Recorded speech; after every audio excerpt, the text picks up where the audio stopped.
شوفوا هذه الصورة، أنه استقالة رئيس معهد العالم العربي في باريس جاك لونغ.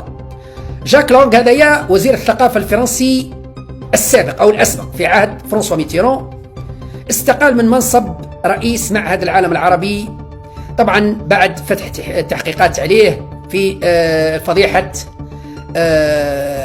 هذايا إبستين. طبعا كلموه وقالوا له راح يفتحوا لك تحقيق على مستوى المحكمة الفرنسية نتيجة الفضيحة والتسريبات اللي صارت، اللي هو للأسف ممثل أو لاعب أساسي في الفضيحة، وداخل فيها المغرب وداخل فيها زياراته وكذا وكذا. المهم إذن أرغم على تقديم استقالته، طلبوا منه قالوا قدم استقالتك والسلام عليكم. الآن المرشح القوي لتولي منصب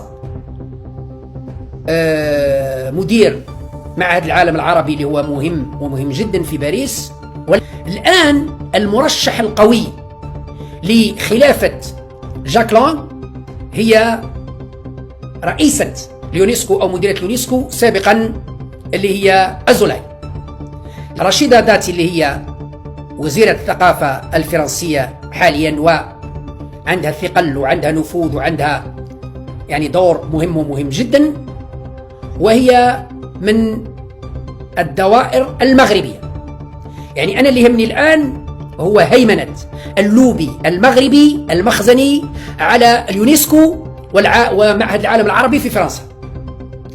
أين هي الجزائر وما هو محل الجزائر من الإعراب